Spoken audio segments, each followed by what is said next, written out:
We came upon some intelligence some time ago that the drug cartels, as a result of COVID-19, were going to try to take advantage of the situation and try to infiltrate additional drugs into our country. As we know, there's 70,000 Americans die on an average annual basis to drugs.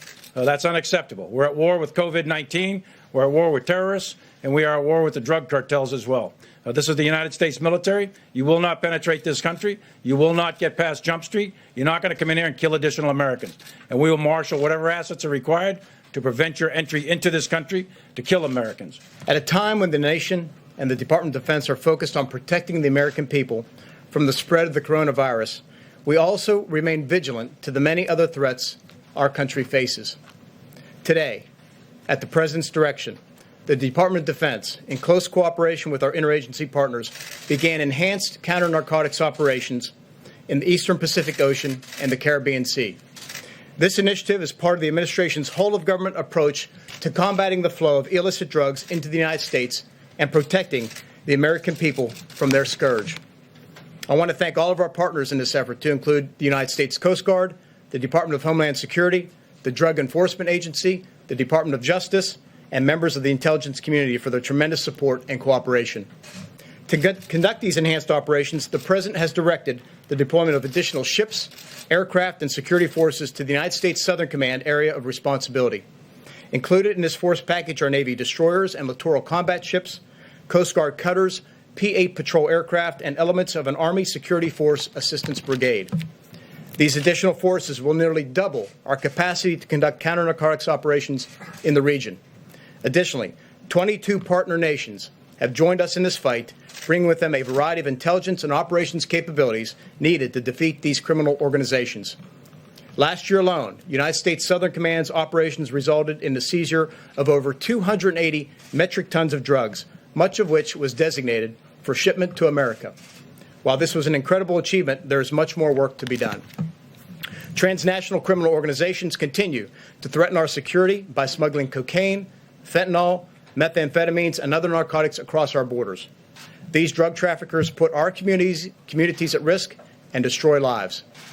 Every year, tens of thousands of Americans die from drug overdose, and thousands more suffer the harmful effects of addiction.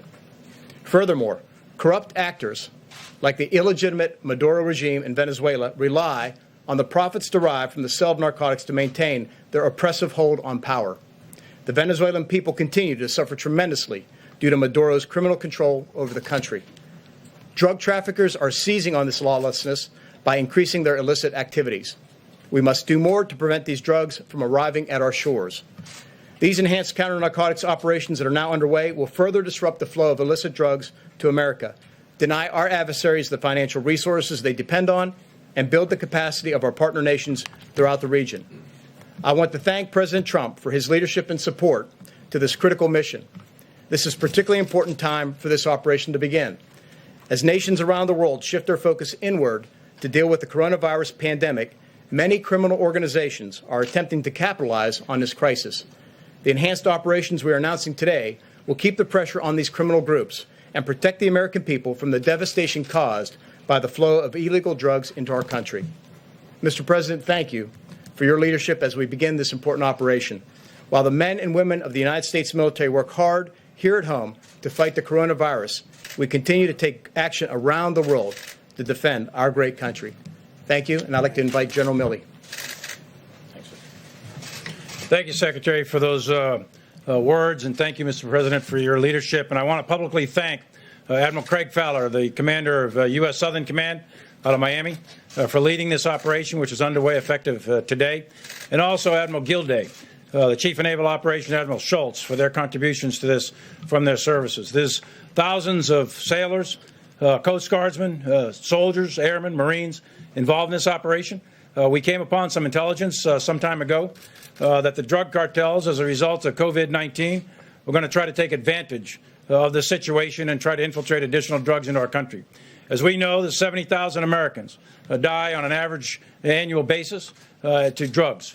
That's unacceptable. We're at war with COVID-19, we're at war with terrorists, and we are at war with the drug cartels as well. This is the United States military. You will not penetrate this country. You will not get past Jump Street. You're not going to come in here and kill additional Americans. And we will marshal whatever assets are required to prevent your entry into this country to kill Americans. So right now the Navy has marshaled additional Gray Hull ships from both PACOM and EUCOM and for the Naval Fleet at Norfolk.